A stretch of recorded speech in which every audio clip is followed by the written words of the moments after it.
Top of the morning, we got a giveaway. Today. We bring the boom! We bring the boom to you!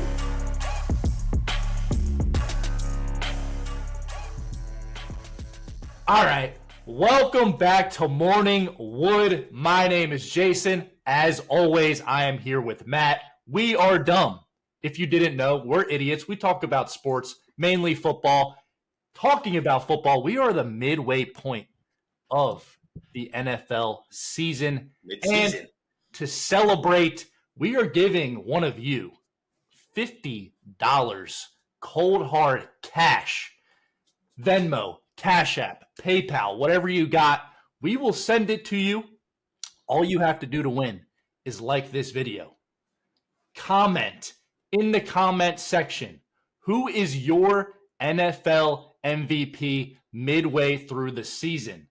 Your answer doesn't matter. You can pick anyone that plays football. Even you can pick LeBron James. You just have to comment to win. He might win it, actually. He might win the NFL MVP. Make sure you're subscribed because only subscribers to Morning Wood will be eligible to win. So all you got to do, like, subscribe, comment who your NFL MVP is for the midway point of the season. Good luck. Good luck. It's the holiday season. We're feeling like, a little generous today. Generous. We appreciate you guys. We want to give back for those who watch. And if you're new, subscribe. Hope you enjoy the episode. We are about to get into it. We always start with top of the morning news. I'll start with some baseball, actually, to get us started. The World Series is going on. If you didn't know, the Yankees finally won a World Series game last night. Congrats to them. Atta baby Yankees. They got one on the board. They got a breadstick. They got one.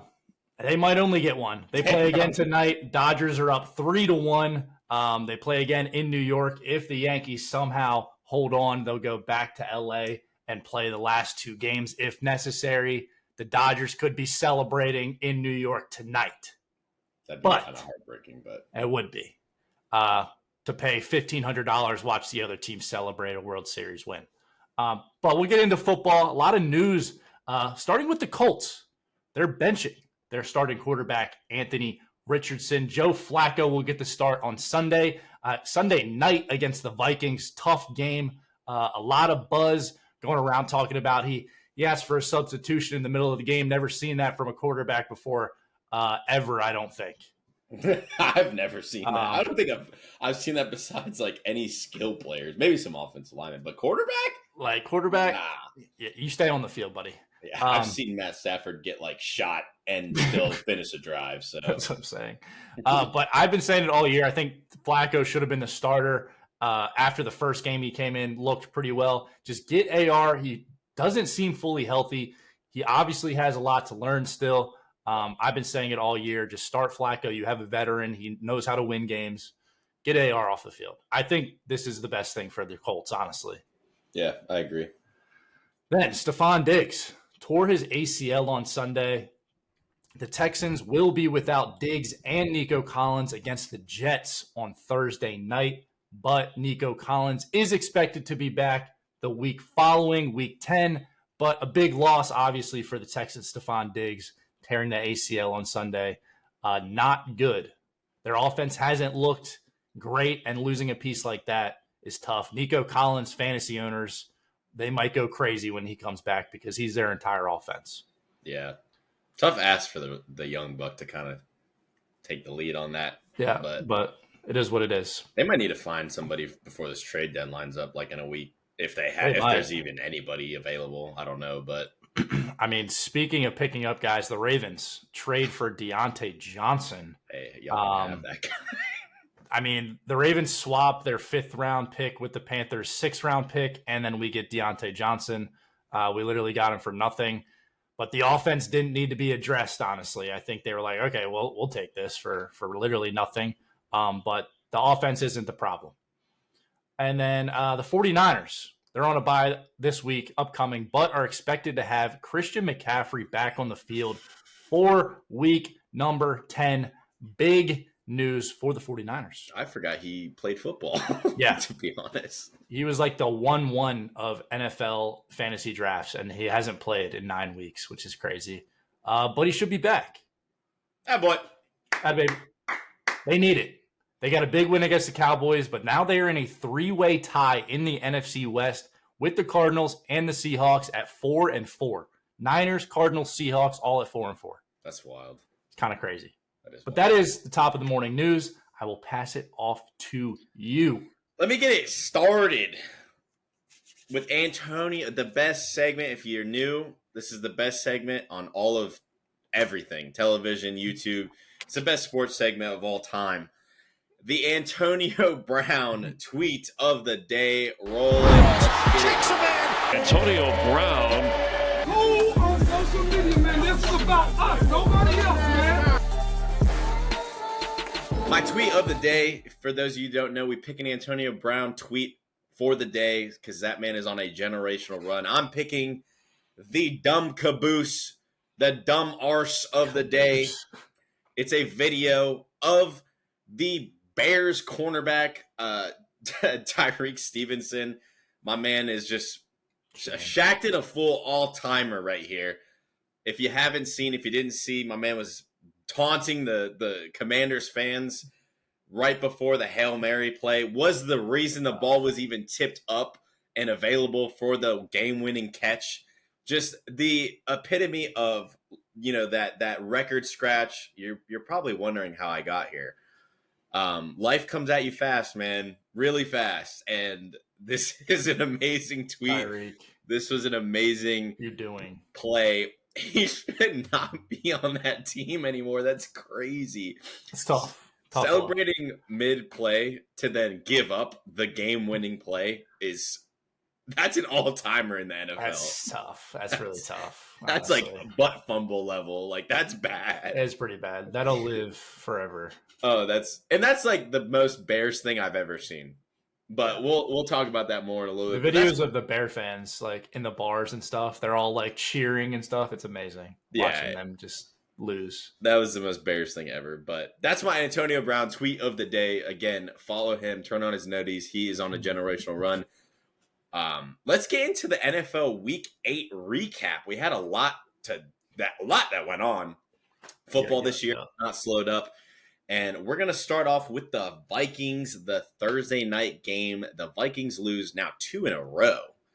And it is a tough one. They lost on the road to the Rams. And obviously there is a main topic that everybody's been talking about. We'll get to that. But one of the key topics I want to talk about is Matt Stafford. When I don't put money on him, actually has a great game. He throws for 4 touchdowns, 279 yards. Puka and Kupp back. They come back. They have big showings in their first games back. Puka Nacua with 7 receptions, 106 yards. I remember you put a bet on, or didn't bet him because it was even questionable if he was going to be limited snaps. Limited snaps, they said. And he's crackback blocking linebackers because he's limited snaps. Like, okay. I think they meant limited snaps on defense because on offense, he was just full effect in the offense. Kupp had a slow start in the first half, but in the second half, he kind of shows up big. He has 5 receptions for 51 yards. Had some big catches in that game to continue drives. He also had a touchdown. So both of them come back in a big way. Stafford finds that connection. The Rams look good offensively against a good Vikings team. And obviously, we'll get into the main topic of this game was the missed face mask call. Late in the game, the Vikings got the ball kind of deep in their own territory to go down and I think tie the game. They're down 8. They're down 8. They had to go down, score, and convert a 2-point conversion. But they did get the ball back. And if you hadn't seen Sam Darnold's face, I mean, literally is like looking at the ref for the flag mid-play as his face gets turned around. They missed the call. And to bring up this topic, I kind of want to ask a question to Jason and talk about this a little bit because I feel like the NFL should do something about this because it's hard to rely on like 50-year-old plus men with those eyesights week in and week out to judge a fast-paced game. I feel like I thought about it over the weekend. I tweeted about it. And my solution to the problems of refs missing calls that aren't made or making a call that was wrong is I feel like a team should get like 3 like challenges for penalties. Like if there's a missed call like that, I feel like a ref or a coach should be able to challenge that and make that call up. We've seen it in the Saints playoff game against the Rams when there was that pass interference that wasn't called and everyone's just freaking out and there's like no solution to it. It's just like, oh, that's just human error, whatever. And it's like, that can't happen.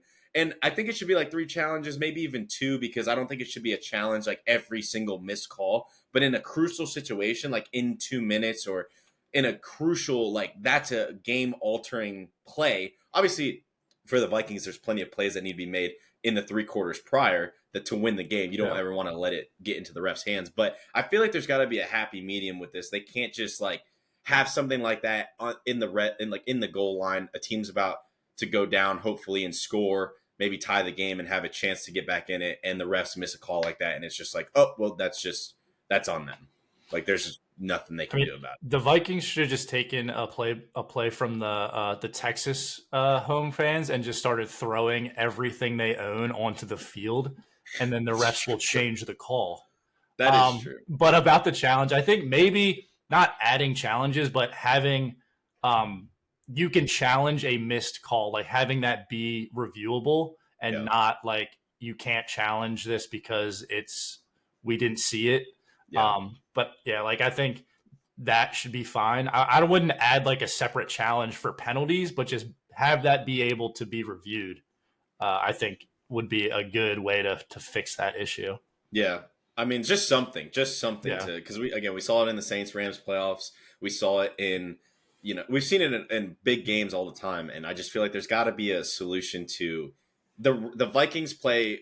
Again, it was a battled game. It wasn't, they didn't win just outright. They're in the game. Yeah. They have a chance to go down and drive, and they just all the opportunity gets sucked out the window because the refs can't do their job. That's crazy. Even the defender, I forget who it was, but he was like holding his head, like because he grabbed his face mask and threw him down. Yeah. And the stadium reacts so that he probably thought there was a flag before he even saw one. So it's something's got to change. I agree. Let's move on. I guess I'll talk about the Ravens because they are making me depressed. They're their own worst enemy every time they lose. 4 dropped INTs. We have the worst pass defense in the NFL. Send Eddie Jackson to the moon. That guy should not be on an NFL team. Kyle Hamilton drops an interception my 9-year-old cousin would have caught in the backyard. It was literally like a lob, and he bobbles it and drops it to seal the game. Just a bad loss. Jameis Winston throws for over 300 yards. Should have had 4 interceptions, like a typical Jameis Winston game, but we drop all of them. So hopefully something changes. I mean, we should be hitting the jugs machine. The whole defense should be on the jugs machine this week. I mean, we need to catch the football. I mean, that's what it is. And then Bateman drops like a 60-yard pass, hits him in the face mask. Oh my God.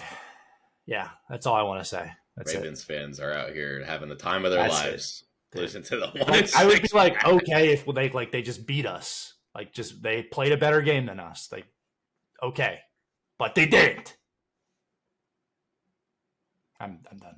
Okay, that's it. I mean, rightfully so. That was a lot of great points. I will say the Bateman drop. He said it's the sun, right? The sun was in his face. I don't know. Okay. Catch the ball. Just catch the ball. I agree. That's what you're paid to do.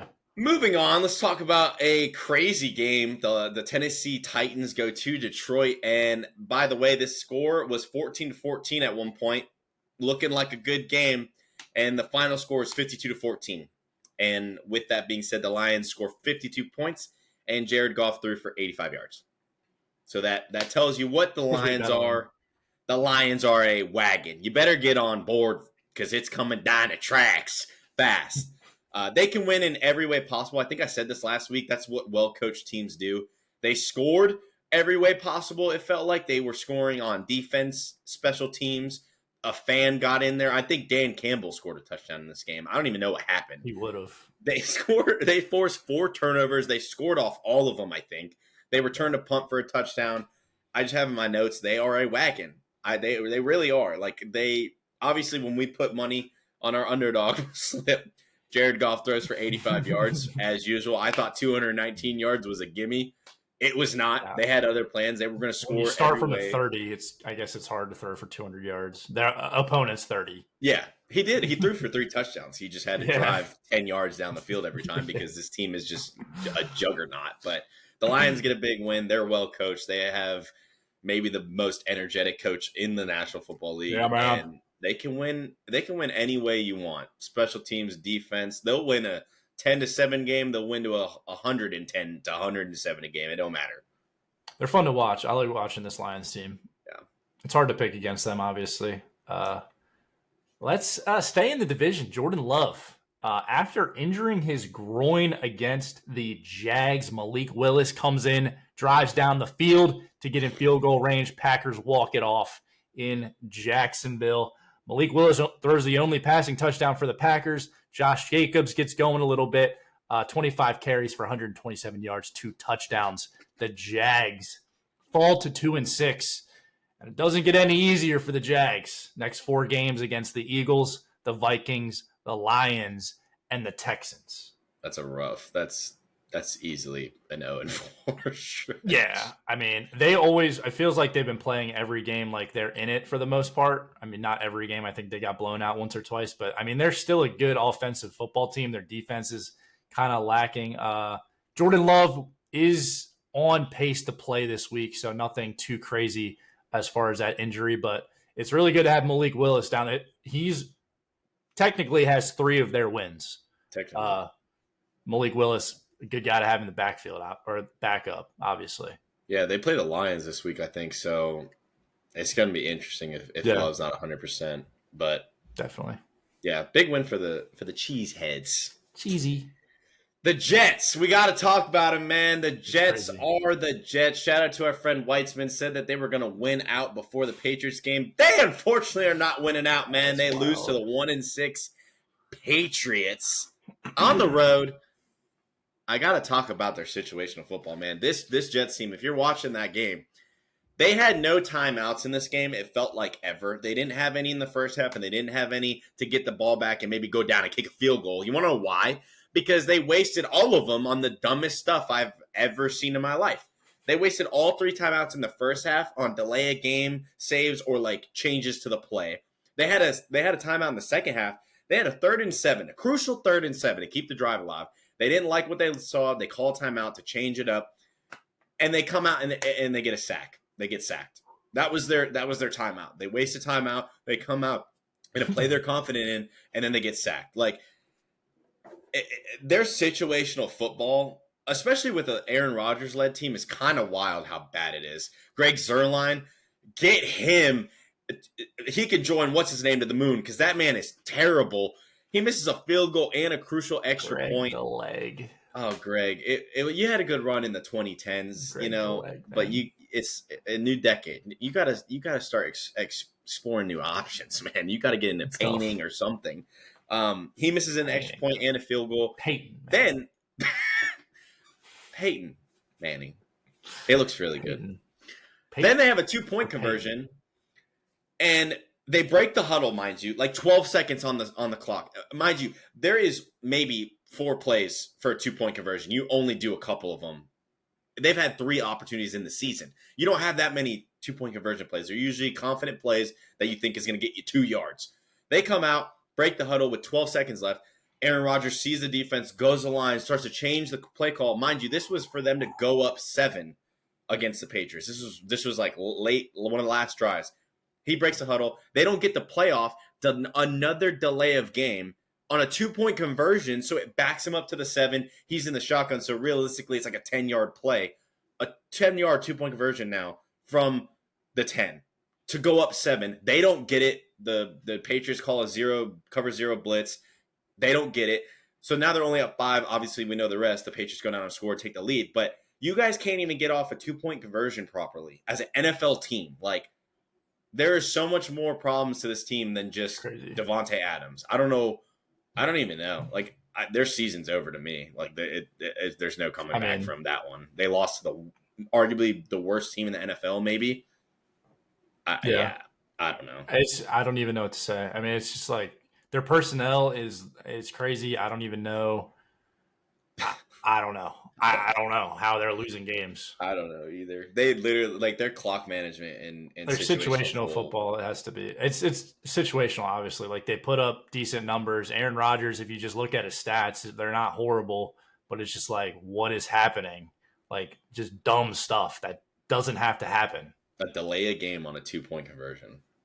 Yeah, Like, that's insane. Like you have Just all snap that the ball. time to get a play call and just get to the line and call it. Like that's crazy. All right, let's move on. Kirko Chains Okay. throws for 276, 4 touchdowns against the Falcons. They win in Tampa Bay, take control of the NFC South. Baker throws for 333 touchdowns, but he also had 2 interceptions. Obviously, without Mike Evans and Chris Godwin, not a lot of weapons around him, but the offense still looked decent. If Baker doesn't throw those mistakes, they probably win that football game. Falcons look decent. Their offense is starting to click a little bit, and then I always say that, and then the next week they just come out with a stinker. But tough for the Bucks losing, obviously, Mike Evans and Chris Godwin. Baker's still playing well, though. I like what I saw from Baker. He tried to put the team on his back, probably forced some throws that he didn't need to. But tough for the Bucks. They lose that one, but Falcons, they're here. No, they're not. They're here. They're not. But the one thing I want to say about this game is the Bucks. I know y'all lost, but y'all need to make those uniforms like the regular uniforms. The creamsicles at home, the all orange, and then the away, the white with the orange. Like those need to be those are so tough. They're clean. They are clean. Unfortunate. Let's move on. Eagles fly. Eagles fly. They dominate Cincinnati. They go into Cincinnati. Cincinnati's in the all white. They thought they look good, feel good, play good. Where they? Where they at? They look good. They might have felt good, but you didn't play good. You didn't complete the trifecta. The Eagles go in. The entire offense seemed to be hitting all over the place. They can run the ball. They can throw the ball. It didn't matter who was doing it. Hurts, 236 yards, 1 passing touchdown, 3 rushing touchdowns. Barkley, 108 on 22 carries. Smith and Brown, maybe one of the best. I mean, not maybe one of the best 1-2 punches on the outside. Smith had 6 catches for 85 yards and a touchdown. That huge 45-yard bomb to end the half. Technical difficulties, but we're back. Like I was saying, Devontae Smith has that big 45-yard touchdown to end the half, and then Brown comes out on the other side, 5 receptions for 84 yards. A complete offensive game for the Eagles. They ran it well. They threw it well. They looked good. The offensive line played pretty well. And the Bengals, they suck. They suck. They are bad. And I'm not sure like what it is. I've never been the biggest Zach Taylor fan. I don't know what the real problems is. They have so many weapons. I don't think T. Higgins played in this game. He did not. He did not. I get that that's a huge part, but we've seen other teams in the NFL this year have missing weapons and still succeed. I don't like Taylor as getting them prepared week to week. Their defense has not played good at all. Their offense hasn't really looked great. It reminds me of the Bills, really. If freaking Joe Burrow doesn't throw for 400 yards and 4 touchdowns, they're just not going to get the job done. I like Zach Moss. I like their backfield. They have the pieces. They have good offensive pieces, but I just don't think they're well coached. I think they kind of come out flat on a week-to-week basis. Obviously, this year we've seen that, and the Eagles look good. The Eagles look good in the last couple of weeks. Yeah, the Bengals stink. Makes me smile. Makes me smile. Makes me happy. Even though they're not 0-17, that would have been a little bit better, but it's fine. It's okay. They've beaten who? They've beaten the Panthers? Yep. So a good football team. And they beat the Browns. Yeah. And they beat some other team that stinks. Yeah. So they get 3 wins against teams that stink. It's pretty good. That's really good. Let's talk about a good football team, the Bills. Their defense shows up big on the road, allows 10 points. The Seahawks only had 32 yards rushing for the entire game. The Bills also forced 2 turnovers. James Cook got going for 111 on the ground, 2 touchdowns. Josh Allen throws for 2 more. The Bills are kind of rolling. They're kind of like quietly just like rolling, getting good wins. I like this Bills team. Yeah, I agree. I think like Cook is easily one of the most underrated running backs in the league. I know he had like a couple weeks stretch of when he was battling that shoulder injury and stuff, but Yeah. when he's on the field, like as far as just a complete running back, can run it, can do. He's a problem out of the backfield if you line him up with a linebacker or something. Yeah. And obviously, this Bills team is gonna go just as far as Josh Allen's gonna take him, and he's continuing to just play really high level football at the quarterback position. I just feel like when you have a guy like this, when you have a top quarterback in the league, obviously for those who are fans of those teams, you're always going to be in it. And it's good to see. The Seahawks kind of lay an egg. Again, they just have so many up and downs. They come out one week, they look really good, and then they come out the next week, and they don't. And losing at home, like you just saw one of the best teams in the AFC. The Seahawks coming out 3 wins in a row to start the season. You guys might have thought, hey, we might be one of the better teams in the NFC. You just played a really good football team, and you didn't show up. That was bad. I like Mike McDonald as a coach, but like we'll see. I mean, Geno Smith again. He's had the Seahawks. They're too much up and down. They got to find a way to stay consistent. I was kind of high on them this year, but the Bills, man, that's a good. It was very noticeable they were missing DK Metcalf on offense. He really opens it up for them in every way. Like he's underrated in that way that their offense looked really, really bad when he's not playing. Yeah, I agree. Let's move on to maybe the craziest game of the weekend and maybe of the year, honestly. Not as far as like what went on during the game, but just quite literally the last, 3 seconds. The Bears. What happened? Oh, no. Honestly, if it wasn't for the refs in this game, to be fair, the Commanders probably win this game by 10. They had a touchdown called back on a holding penalty that literally took place on the sideline, it felt like. Had nothing to do with the play. It was pretty terrible. They had a couple others missed calls and bogus calls, but regardless of what took place, we're just going to talk about that last play. We talked about it in the Antonio Brown tweet of the day. This was hilarious. Tyreek Stevenson, you can join that spaceship to the moon and put the fries in the bag, bro, because you're done. You're done, buddy. I don't know what you're doing on that last play. My man was flexing. He was doing the Cam Ward. He said, y'all suck. Meanwhile, the receivers. And then he said, oh, shit. He said, the play's happening? Oh, we still got football? And then the best part about it all is he's the reason it's tipped up to be able to be caught. It's, again, the most shacked in a fool thing I've seen since Will Levis's first 4 weeks. This is amazing. And this is the Bears, to me, will always be the Bears. The only wins they've had have been against horrible teams like the Bengals. And obviously they should have won this game, but they didn't because they're the Bears. And as far as the rookies, I'll touch on that really quick. As far as the rookies go, they didn't really look great. They didn't look awful. They looked like rookies. It was fun to watch. I mean, they kind of went back and forth. Let me get into this Bears schedule, by the way, because I want to touch on this. Bears fans, y'all should be a little worried, and let me tell you why, okay? You got at Arizona this week. Could be a rough game. They're kind of a sleeper. They'll give some teams some problems some weeks.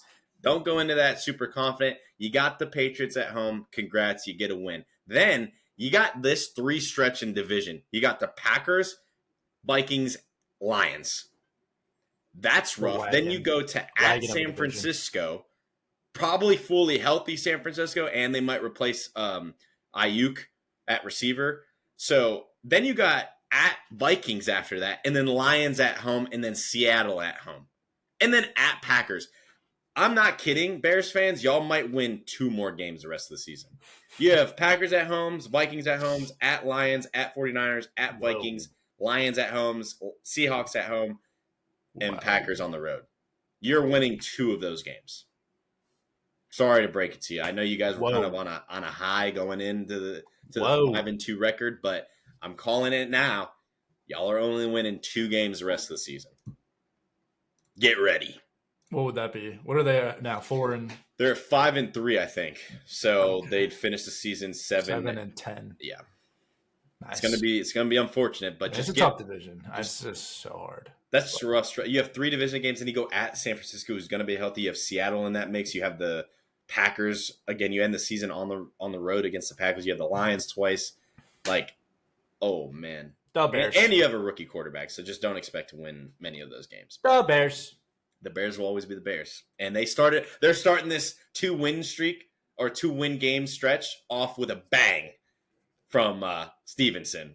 Literally alley-ooping the start to the Commanders. So Stevenson. he's on the way to the moon with the rest of those bums. So we'll all wave to him as he takes his new life up there. Moving on, we got the Chiefs. I'll go back to back on this one because I know he don't want to talk about the Chiefs. The Chiefs are still the Chiefs. The Chiefs remain undefeated. The Raiders did give them a little bit of a battle. I will say the everyone they play gives them a battle. Well, the reason is because they had the tipped iron interception on their own 10-yard line kind of really kept them in this game. If the Chiefs go down there and score again, it might have been a little bit of a blowout. But their D lineman, I think, got their hand in there, forces an interception, and the Raiders score off of that. So the key, though, for the at least the offense for the Chiefs, because it's been a little stagnant all season, but they'd go 12 for 16 on third down. That's when you know Andy Reid's kind of in his bag a little bit. He's kind of play calling at a different level there. That's the money down. Hopkins, in his first game, wasn't too involved in the offense. I think he only had 2 catches for 29 yards. I think he had a big catch on the sideline, which is huge to keep a drive going. But we'll see if he kind of gets a little bit more involved. Obviously, I'm sure Andy Reid's and Patrick Mahomes, they'll get him rolling. But it was tight end day, and boy, did Kelce show out on tight end day. My man took about 8 games to get rolling here, but he goes for 10. First touchdown of the season. He pops his cherry to boy, Kelce. 10 receptions, 90 yards, and a touchdown. He had a big day. We've been waiting for that connection to show that he's still one of the best tight ends in the league. He's still a mismatch. And offensively, I mean, realistically, if it wasn't for that interception, the Chiefs' offense did play significantly better, I think, on the road than they've looked all season. And again, I will say the one main thing, besides the defense, because I know the defense has been talked about, but I don't think he gets enough credit as Andy Reid as a coach. I still think the best coach in the National Football League, still, obviously. And just as a play caller, he continues to just force mismatches everywhere. And I think D-Hop we'll see him get more involved. But yeah, the Chiefs, they remain undefeated. They're well coached. They got a great defense. And I don't know. Every week they're going to win. The Chiefs. They are the Chiefs. I'll talk about the Cowboys. I didn't watch a minute of this game. They absolutely stink. Dak Prescott's the highest paid player in NFL history, and he's not even a top 10 quarterback in the NFL right now. He's stealing that money.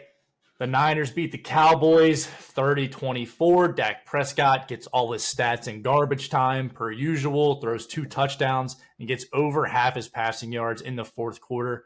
When the 49ers are kind of playing off the ball, they're up 3 scores. The 49ers look decent with the players they do have on the field. I still think a fully healthy 49ers team is a top 5 team in the NFL. Easily. They have a bye this week. Get healthy. CMC's supposed to come back. Watch out for the 49ers. They could go on a roll here. If they replace Ayuk, if they can get a player to plug in and like you said, they're going to be healthy. It's hard to lose with that coaching staff. Kyle Shanahan knows what he's doing. He's done it for years now. He's been in the Super Bowl twice.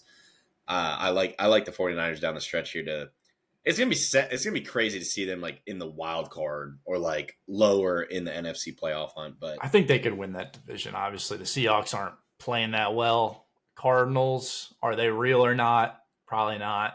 Yeah. Todd just came out. Kyler Murray's grinding. He's going to start falling off a little bit here. Yeah, as far as that, if fully healthy, they're definitely the best team and best coach team in that division. So we'll see. Yeah. Let me talk about my Steelers because Mr. Unlimited wins his second start, going 20 of 28 for.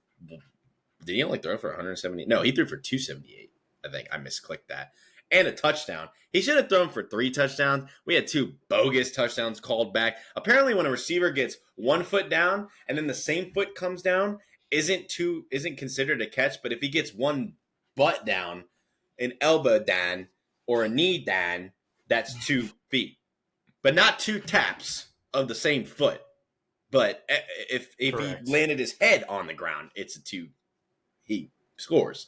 But we should have had 2 touchdowns. George Pickens caught 2. We get called back 1 for, again, what's his name? Our right guard continues to show that he's the worst of the bunch.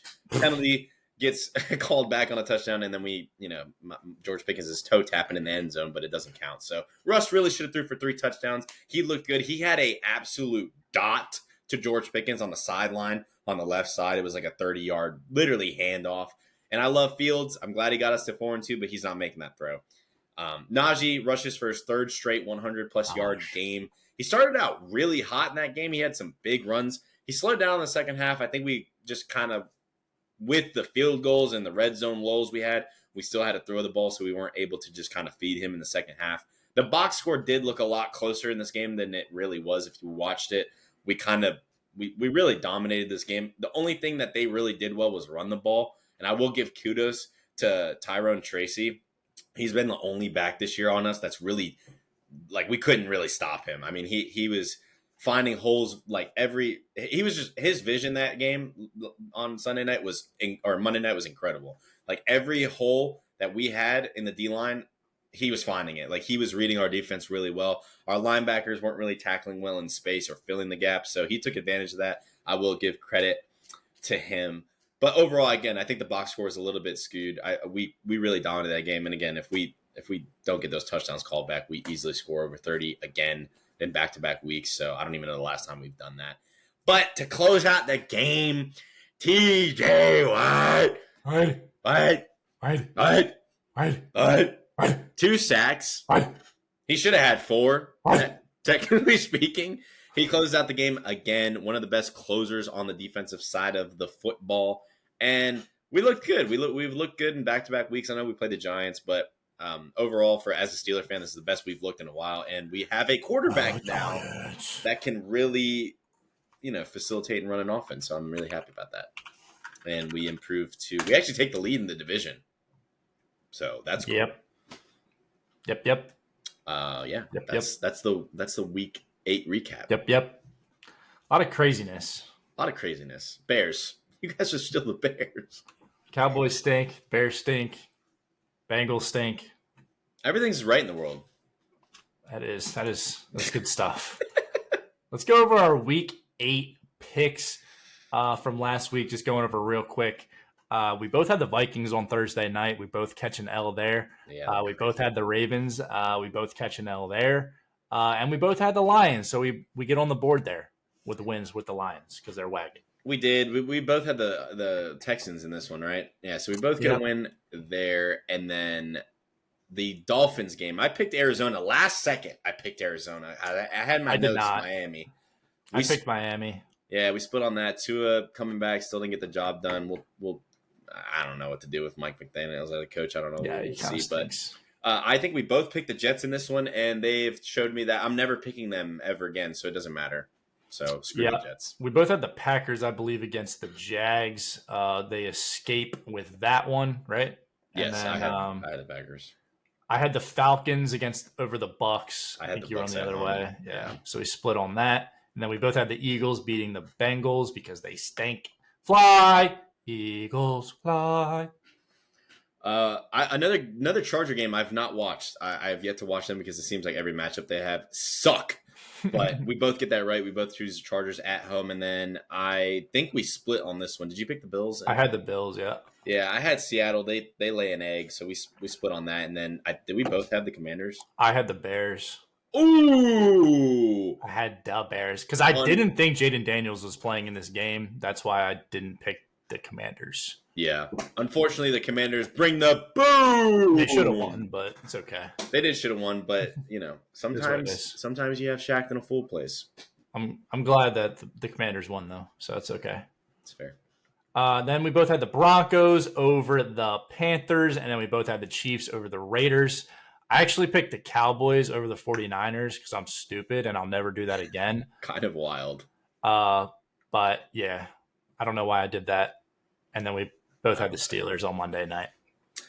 That's our picks for the week. Not too bad. I think we both did pretty well. I went 10-6. You went 11-5. Yeah, not bad. Still up 2 games on me. Still close. For the season. Still close. NFL's still close. Still close. Let's get into our mid-season awards. Brand new. It's that time of the year. It's that time of the year, technically halfway through the season. I think there's still 9 weeks left. But I'll start with Coach of the Year. We'll go up. Okay. Leave the MVP last. Okay. My Coach of the Year right now is Dan Quinn. I know the Commanders obviously off to a 6-2 start. They did get the best quarterback in the draft, but I just think that guy gets them fired up. They do have an assistant head coach as well, Cliff Kingsbury, who's been playing or calling plays really well. But I like Dan Quinn. I think he's turning that entire franchise around in 1 year. So I like Dan Quinn for Coach of the Year. Yeah, that's a good pick. I like watching the Commanders. They're definitely one of the more fun watches in the league. I had written down for my Coach of the Year. I did have Dan Campbell, but I feel like that's kind of obvious, and I feel like a guy who actually deserves it after we were doing our notes is Kevin O'Connell for the Vikings. I think what he was doing. I mean, I still think they could have won that Rams game if they go down and score and tie that game. I'm not going to really count that much against them. But what he's doing with the Vikings, obviously Flores and that coaching staff is doing really well. They got some tough games coming up in division. That division starts to play each other here soon. But overall, I mean, he has Sam Darnold. That was a question mark coming in, leading that team, looking looking really good. And yeah, Kevin O'Connell for me, as far as Coach of the Year right now. 2 NFC guys. I like that. Yeah. My defensive rookie of the year for the Colts, Latu. There hasn't really been like a really standout defensive rookie, but he has 2.5 sacks, a handful of tackles. He's been playing well, just filling in on the defensive line for the Colts. And as a rookie to just come in and just be a part of the defense is a hard thing to do. Latu. I'll give the defensive rookie of the year so far. Yeah, I'm going to stick with a outside linebacker pass rusher. I'm going with Jared Verse for the Rams. He has 2.5 sacks on the season as well. He has 29 tackles and a forced fumble. And he's kind of a majority of the reason that the Rams are in this game a lot of the time for a lot of these defensive players. I don't know how many snaps he's had. I wish it would have told me. I think he's just like you said with Latu. I think he's a fill-in guy, but he's making plays as a rookie on the defense. And they've needed that. They've needed a pass rush since Aaron Donald left and a couple of the other guys. So he's playing well right now for the Rams. Offensive rookie of the year, I don't think there's any debate. We both have the same guy. It's Hayden Daniels for sure. I think if he stopped playing right now, he'd probably still win it. Yeah, I'm the same way. That's my pick as well. Defensive player of the year, TJ Watt. TJ Watt. He just shows up every game with a strip sack, fumble, something, swat down pass, gets a holding call, takes the offense back. TJ Watt, defensive player of the year. Yeah, I have TJ as well. There's a handful of guys. Dexter Lawrence is playing some good football for the Giants right now. Pat Surtain is definitely the best cornerback in the league, especially Sauce Gardner's last couple of weeks. There's a couple guys to choose from. I'm just going to I'll pick TJ just because he deserves one. He keeps kind of getting snubbed every year, and obviously being a Steeler fan and watching him, it's like, yeah, this guy's the best player on our team for sure. Wide. Then for my Wide. Offensive player of the year, I have Derrick Henry. Might run for over 2,000 yards this year for a second time in his career. We'll see. We'll keep him going, but I mean, he scored in every football game so far this year. He's like 150-yard average, something around there, crazy. But yeah, Derrick Henry, offensive player of the year. Our last 3 picks, we've had the same guys. I have Derrick Henry as well. It's hard to argue that there's a better offensive player in the league right now. I mean, there's some quarterbacks you can throw in there, like obviously like Josh Allen and Lamar and stuff like that. But what he's doing, it's nice to see just a workhorse in today's NFL. It's really nice to see a guy. They don't even have a backup running back because I don't know. I'm not a Ravens fan, so I have no idea. But every week, a third down back. Yeah, he sucks anyway, so it's fine. Derrick Henry is a workhorse, and it's nice to see. It's nice to see a kind of a new taste of scenery in the NFL. There's just a guy who is going to get the ball 30 times. He's going to run it down your throat. Yeah. Even if he gets to like 17, but he breaks like an 80-yard run. Just crazy. Then my MVP, I have Lamar Jackson. I mean, the Ravens are not winning a football game if he's not the quarterback. So yeah, Lamar Jackson's my MVP. Yeah, there's like 3 guys that I would kind of choose from right now. It's Jared Goff, Allen, and Lamar. I feel like with those 3 guys, like without them, neither of those teams are going to win it. Lamar obviously has 2. That's why I have Josh Allen as my MVP right now, just because I think like significantly. I don't want to say the Bills are worse than you guys, but as an eye test, you guys probably have a better team just overall. And I think if Josh Allen wasn't the Bills might look like the Patriots without him. Like they're horrible. Yeah. And I mean, I know they got some all those teams have great players, but obviously the Lions are definitely the best of those teams. I think the Bills are the worst of the three. So I have Josh Allen. I think he's yet to That's still fair. turn the ball over, so he's playing really well. He threw a pick last week, but it's okay. Oh, he threw one. Yeah, I mean, he has like I don't know, 15 one. touchdowns total or something to like No, he's one playing turnover. really well. Yeah, all those three guys. I think those are the three winners right now. So tough to pick from, but Let's talk about college ball, hey? let's talk about some college. Those are midseason MVP. That is awards, midseason awards. Lamar Jackson, I have MVP. Derrick Henry, Offensive Player of the Year. TJ White, Defensive Player of the Year. Offensive Rookie of the Year, Jaden Daniels. Defensive Rookie of the Year, Latu. And then Coach of the Year, Dan Quinn. Yeah, we're pretty much the same, except I have O'Connell as Coach of the Year. Obviously, Josh Allen as MVP. And just the difference on the Defensive Rookie of the Year. Shout out to Jared Verse. Sorry. Let's go over our picks from this past weekend on the college football slate. We had a decent amount of games. This is more than we usually have, 9 games. Yeah. Starting with Boise State at UNLV. Close game. Definitely close game. It was a good one. It was a good one, a low-scoring game for both of these teams, but Boise State pulls out the win, and we both get a W on that one. It's kind of crazy that we we can say that like Ashton Genty had a slow game at like 128 yards and a touchdown. That's like they did really well. Season. They did really well against him, which is just crazy. Yeah. I'll move on. We can flip flop after this back to the thing. But we both picked Pitt at home against Syracuse in this one. Kyle McCord, did he get like break a record? Dude, did the monsters from Space Jam steal this guy's talent? What happened in this game? Yeah. This guy threw like 18 interceptions. He had 3 pick sixes. Like, I mean, he was low key scoring some points, just to the wrong team. No, he was. I mean, 3 touchdowns to the defense is kind of crazy. But Pitt get another win, undefeated still. Undefeated in the ACC. That's kind of crazy. Let's move on to talk about your favorite team, the most overrated team, maybe next to Penn State. Notre Dame, they went into Navy and they won, I guess. We split on this. He got it right. I got it wrong because Navy's quarterback decides to just fumble the ball like 3 times early in that game on their own like 30-yard line. So they were just like, yeah, Navy, go up like 21 points real quick. Like, you guys got it. Or they were like, Notre Dame, do that. Like, give me a break. Kurt Signetti and the Hoosiers get a big-time win against the Washington Huskies. We are both on the Hoosiers. We both get a win there. And then Alabama gets a big-time win, a much-needed statement win for Alabama. They had to do it. Missouri, been overrated all year. Alabama gets a big-time win. We were both on the Tide.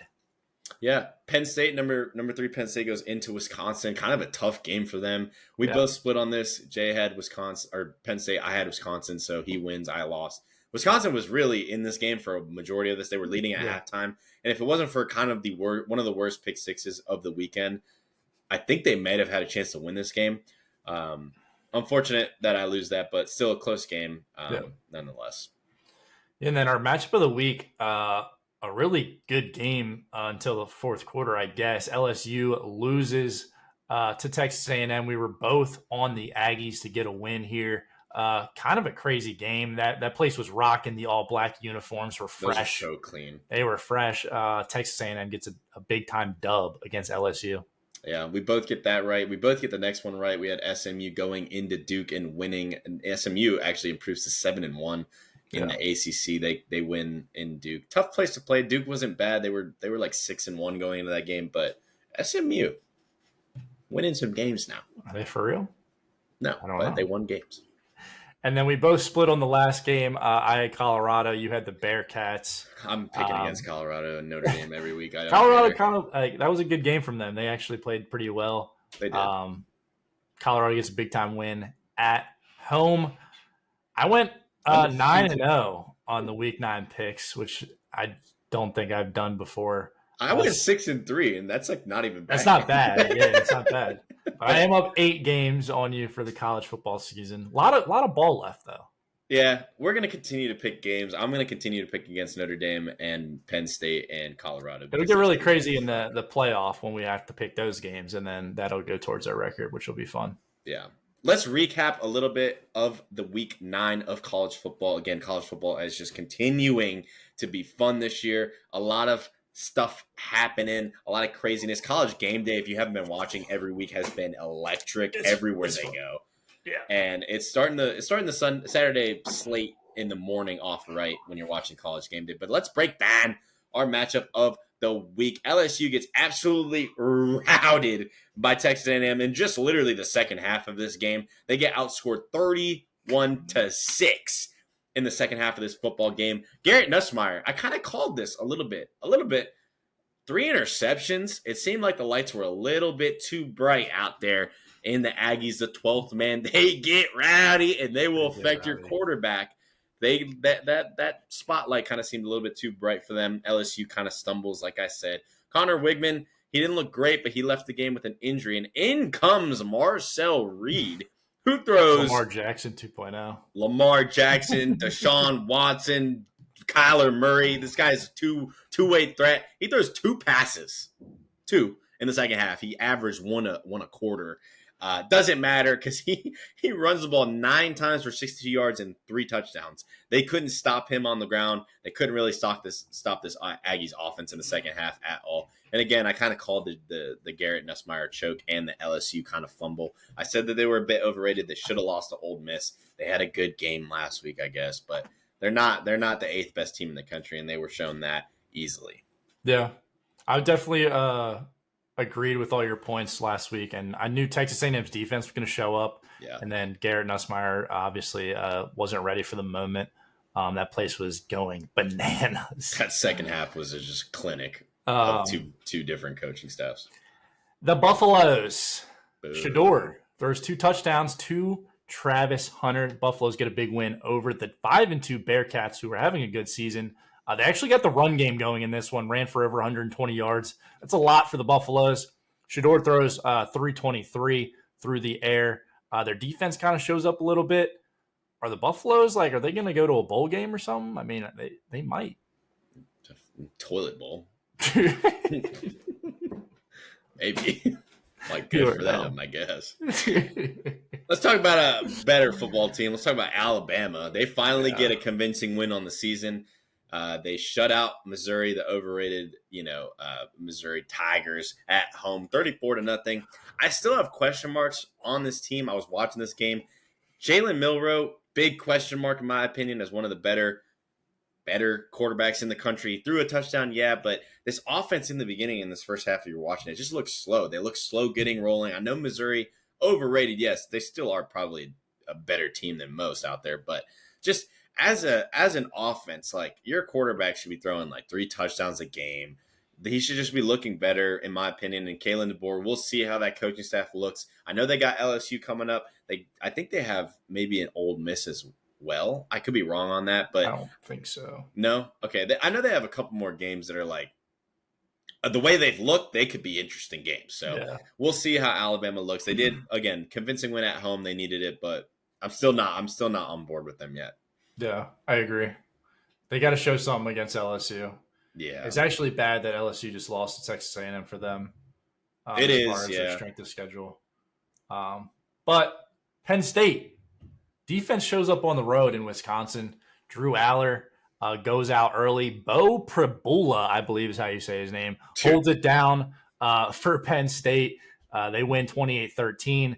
The Nittany Lions, they haven't really had a test. They had a good win against, I believe it was, did they beat Illinois? Or they beat USC on the road. I mean, USC's not great, but okay. I know they beat a ranked team at the time. They were ranked. USC was ranked. Okay, but they might have had another one. We finally get to really see if this Penn State team is for real. They host the Ohio State University on Saturday, a noon game somehow. But we will really find out what this Penn State team is against Ohio State this week. Yeah, moving on, let's talk about an actual wagon of a team, and that's the Indiana freaking Hoosiers, boss. Hoosiers. They dominated the Huskies. They are led by Justice Ellison, 29 carries, really toting the rock, 123 yards and a touchdown. The defense giving up a little bit of yards, but they're big play defense, kind of like watching the Vikings of college football. They're flying around. They caused 2 interceptions. They hold Washington to only 202 yards passing. That's not normal for Washington. They have a good offensive attack, especially through the air. They also forced 3 for 11 on third down. Usually when you're good on third down on defense or on offense, you're a well-coached football team. And Kirk Cignati, let me tell you guys, I'm buying into this guy. I bought into him last week, and I'm staying on board. Is this guy the Dan Campbell of college football? He's just easy to root for when you listen to him. Great vibe to him. I like that a lot. These boys are not to be taken lightly, especially, like you said, when we get into playoff play. If they make it, again, they are in the Big Ten. I think they have some big games coming up, but man, they look good. They look well coached. It's hard to beat a well coached football team, especially in college. Yeah. So that's our week 9 recap. Indiana. I like them too. I'm on board. Let's look at the new top 25. Not a ton of crazy movement. Really? Top 4 still Oregon, Georgia, Penn State, Ohio State. Nothing has changed from those 4. Yeah, I agree with the 4. We always do 4 start, and I think that's just because those are going to be like they get the buys. Yeah. Not technically, but right. But these are like, yeah. I'd agree with these. Penn State, again, we'll see. We'll see. We got number 3 playing number 4 this week, so that's awesome. Noon game is questionable, but yeah, I don't know. Crazy. Let's move on to 5 through 12. This is, again, our temperature gauge pretty much for the playoff. Obviously, whoever wins the conference out of the Power 4, whether that's a Boise State or like a Big 12 team or Mountain West or whoever. But this is majority of what's going to look like for the playoff. We got some movement. Miami, my Hurricanes, we move up 1. We're ranked 5th. This has to be the first time we're a top 5 team since like 2002. I know we started 11-0 in 2017, but I don't think we ever got as high as 5th. I could be wrong, but we move up 1 spot. Texas falls. They were on a bye week. We just flip-flop with them. Yeah. Tennessee doesn't move. Notre Dame somehow moves up 4 spots. BYU. I watched some of this game because I said last week I need to watch a BYU game. I like that football team. They're a good football team. They move up 2 spots. Texas A&M jumps up 4 after handling LSU. I'm glad to see them back in the playoff hunt. Iowa State, I think, was on a bye week. They fall because of Texas A&M, BYU, and Notre Dame moving up. Clemson falls as well. I think another team on a bye week as well. Yeah, and then Indiana somehow doesn't move. I don't know about that one. They round out our 12th. Clemson and Iowa State are tied right now. But we'll say those are the 12 teams. Any thoughts on this? No, I mean, not a lot of movement. The national championship. I mean, if they can play some defense, I agree. Hey, we did against a rookie Florida State quarterback. Okay. So did everybody. So did everybody else in the nation. Yeah. But I really like the Clemson team at 6-1 right there. They're kind of sleeping right there. They really are. A Miami Clemson ACC championship would be pretty nice. A nice game. That's gonna be fun. It's gearing up to be that again. Yeah. Real rematch of 2017. So yeah, we got a better quarterback this time. Better quarterback. Notre Dame at 8. Kind of crazy. Trash. Not really, but they've had some good wins. They lost to Northern Illinois. So. But yeah, the top 12. That's the top 12. Looking outside of that, Alabama coming in right there at 14. They move up 1 spot, and then Boise State right behind them, moving up Broncos, 2. Baby. Broncos in the Mountain West. They are leading the charge in that outside the top, the Power 4 to be in the playoff right now. And then LSU drops 8 to number 16. Not enough. Not enough. What else do we got going on here? Pitt still undefeated, 7-0. They move up a spot. Kansas State win a crazy game. I watched this game because I'm sweating it out on Saturday night. They almost lost to Kansas. They kick a game-winning field goal, I guess, with a minute left. Their defense shows up, but against the 2-5 Kansas Jayhawks, like you can't be making me sweat like that. That's kind of crazy. Yeah. And then Ole Miss, did they play this week? I think they did. They did, yeah. They won. Yeah. Yeah, they Probably won. They some beat booty team. Oklahoma. Oh, that's right. Yeah, Oklahoma's dead. They don't have an offense. Yeah. Army didn't have a bye. They're still on, or they didn't play. They're still undefeated. Colorado into the top 25 at number 23. I mean, give me a break. Ranked, baby. They're ranked. Yeah, they're ranked. I mean, looking at this, obviously Alabama, they got to win out. Like you said, convincing game against LSU coming up, and I think in a couple of weeks they got to win big. They have a shot. They're at 14. They got a shot. It's going to really come down to committee on how they vote, and they're going to really need to rely on like LSU staying out of it, Ole Miss staying out of it. Tennessee, we'll see. Tennessee plays Georgia coming up here soon. Like the best thing about Alabama right now is they have the head-to-head win against Georgia. That's the best thing rooting for them. So they gotta win out. Obviously, Boise State having the Heisman winner right now, or the Heisman front runner, I should say, kind of leading the pack out of the Mountain West. Indiana still a wagon. Pitt undefeated. We'll see how that goes. They got SMU this week. That's a big ACC matchup. Two top 25. I feel like we might get one of those situations where like Iowa State and BYU like just go undefeated. I don't think they play each other in the Big 12. And then like the committee puts in Alabama over one of those teams. Some kind of situation like that. They lose their mind. Yeah.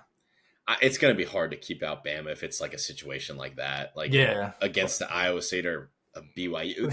Right. They might face each other in like the Big 12 playoffs or something, but I don't know. It's going to be interesting. Like now until the rest of the season, it's like kind of must wins for a lot of these teams. Like Clemson in the ACC really doesn't have room for error if Pitt's going to be undefeated, if SMU is going to keep playing well. Like, you know, there's some teams. Boise State, literally in the Mountain West, like probably, I mean, they have a good shot to do it, but they need to win out. They can't afford another loss. So, yeah, those conferences that sit the Big 12, the Mountain West, it's going to be interesting to see like who comes out on top as the highest ranked, the fifth team, that sneaks into the playoff of the Power 5 programs. It's going to be interesting to see who kind of comes out on top for that. Yeah. Because you got to be at the highest ranked. That's the only thing you have. There's no like, there's nothing else. The Big 12 is Power 4. Yeah. So it's Mountain West. What else is there? It's like the AAC's in there. It's the American. Yeah. There's a couple other. It's just whoever's the highest ranked out of that is getting in, regardless of record. Right, yeah, Boise State would be in. So interesting. Yeah. Interesting to see. But that's the new top 25. I agree with it. Again, now until the rest of the year, a lot of must wins, a lot of interesting stuff. College football again hasn't slowed down at all. So we'll see. Let's do the last seg of the day. Over, under, reactions. I'm going to start off with a interesting question. Like I said, I'm on board with this team, and we got another Big Ten matchup. Someone's going to be losing. Penn State or Ohio State will not, Ohio State's already got a loss, but there will be only one remaining undefeated if Penn State wins, I think, and Oregon in the Big Ten, so two technically. But does Indiana, Jason, do they somehow sneak out and win the Big Ten? This is an overreaction, but I do like Indiana as a football team. They need some kind of Cinderella run if they're going to win the Big Ten. They got Oregon and they got Ohio State to deal with. Yeah. But I mean, it'd be the coolest story ever if they did. And I'm rooting for them, but I don't think it's going to happen. Yeah, I mean, the thing that they can really rely on here is if Penn State loses big to Ohio State here. And maybe they get a shot. Maybe if they could split with like one of those teams down the stretch, if they can maybe shock like an Oregon or an Ohio State, I really think like this coaching staff will have them prepared for those games. Like it's not going to be just like a rollover, I think. No, but definitely not. We'll see. I like it. We'll see. To the NFL. Yeah. The Cowboys. Jerry Jones. The Cowboys will never have success while Jerry Jones is the owner / GM / whatever the hell he is. This is an underreaction. Like it really is. And I know everybody jokes about like it's been like 20 some, 30 some years since they've won a Super Bowl. But like overall, when you look at their acquisitions or any sort of like moves they've done or anything they've done as a team, it's always been question marks. They overpaid Dak. There's no reason Dak should be making that money. They've put a lot of money into guys who aren't coachable, who are very high energy, high emotion, high profile type athletes, but they're not rah like team guys. They're not easy coachable. They always have those guys that are very loud, Des Bryant, guys like that who are great players, but they don't fit in a team situation. We've seen it before. I don't know. Like, I think the Cowboys will literally always be the same team. They're going to win games. They're going to get to the playoffs, and they're going to probably lose a hosted playoff game to like Green Bay every year. And then they go to the draft. I don't think they're ever going to win a meaningful game in Dallas without some change of scenery. And if you're a Dallas fan, I'm sorry. You got to be sick of seeing him and this team just do the same thing over and over and over again. Yeah. So that to me is an underreaction. I wouldn't be shocked if if in the next 5 years they have a complete revamp, like Dak's gone, Jerry's gone. They need a change. Like they need a change bad. But moving on, next question. I know it's kind of early, because he hasn't played much. He dealt with injuries last year. He's dealing with this year. They just benched him for he said, get to the bullpen. I've never seen it. Is Anthony Richardson a bust already in the NFL? I'm going to say this is an underreaction. I think him being benched is the best thing for him right now.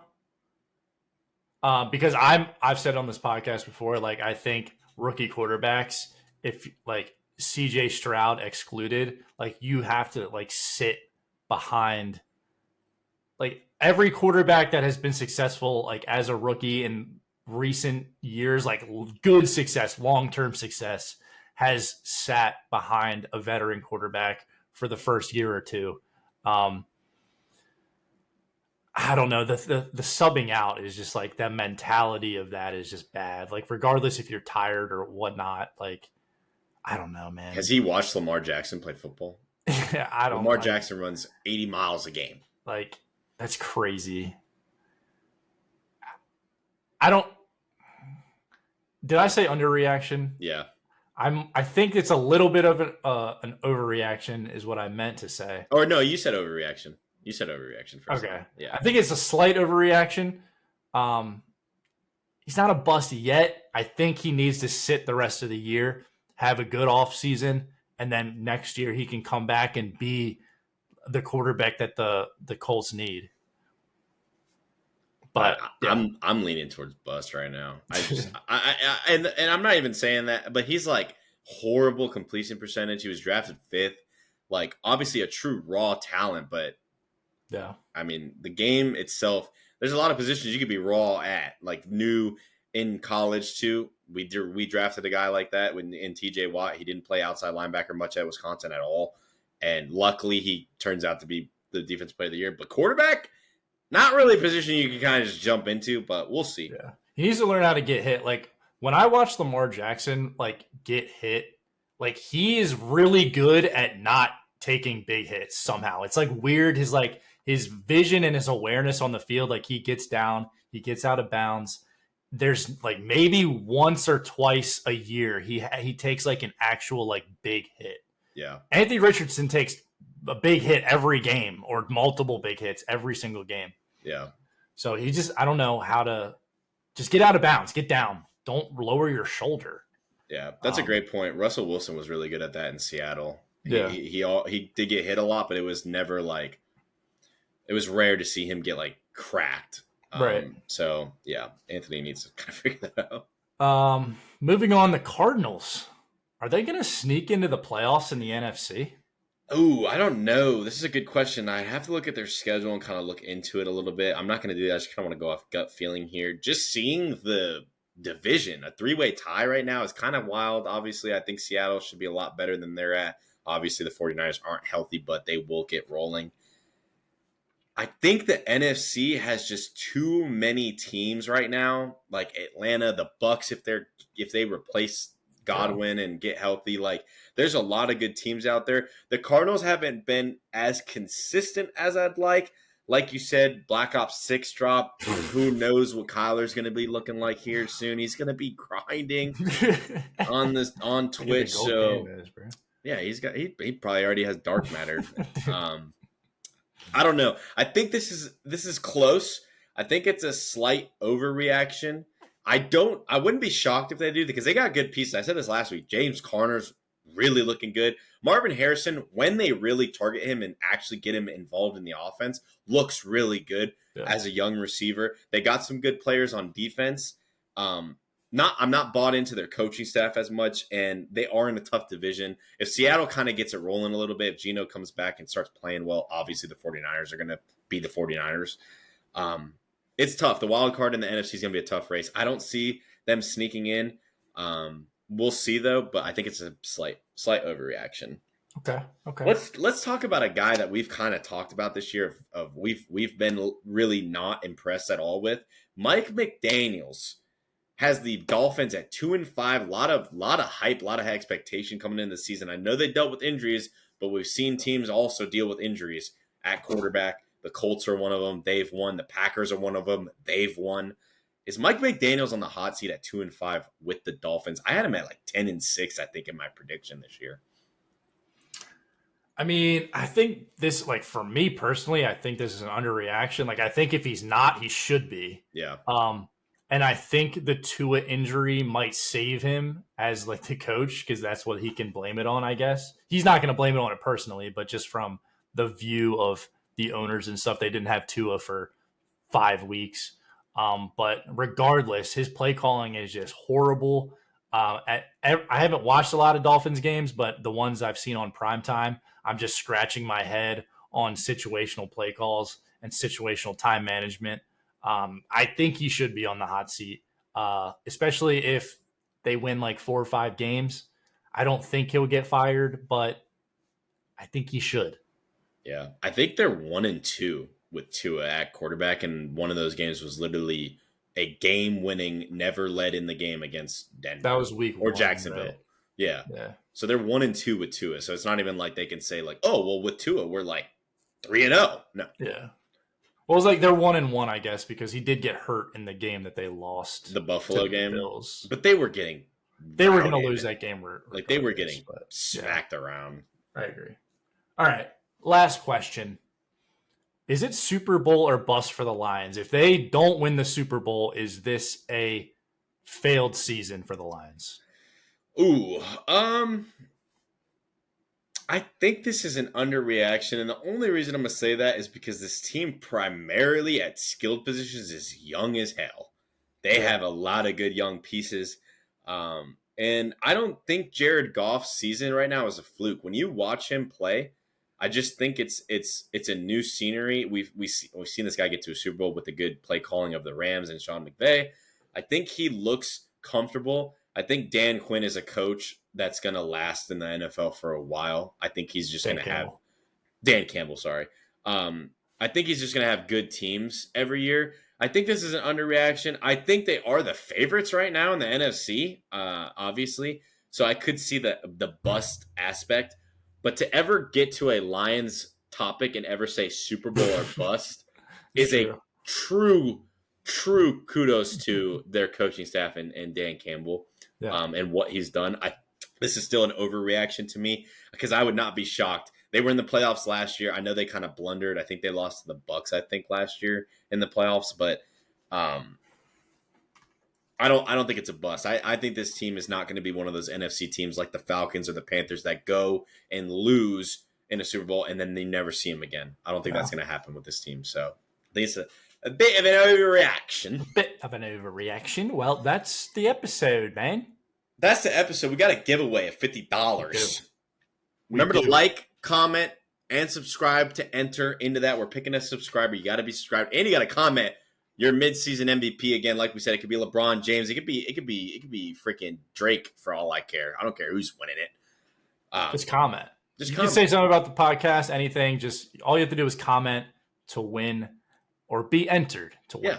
if you don't got a midseason MVP and you can't think of one, comment your favorite team so we can all clown you for being Browns fans and Bears fans. Right then. That's the episode, though. We appreciate you watching. Hopefully, if you're new, subscribe to the channel. New episodes every Tuesday and Thursday. We will have one tomorrow as well for Thursday to preview the weekend of football. We appreciate you guys watching as always. We didn't have an episode yesterday because I was working during the day, and that's on me. But that usually doesn't happen. So Tuesdays, Thursdays, like he said, we're dropping every week. Halloween's tomorrow. Halloweeny. We got a Halloween episode. Excited for that as well. And yeah, we love you guys. Thank you. Appreciate you. We will see you tomorrow, actually. We appreciate you. Good luck in the giveaway. Deuces. $50. Doll hairs. Doll hairs. Bye.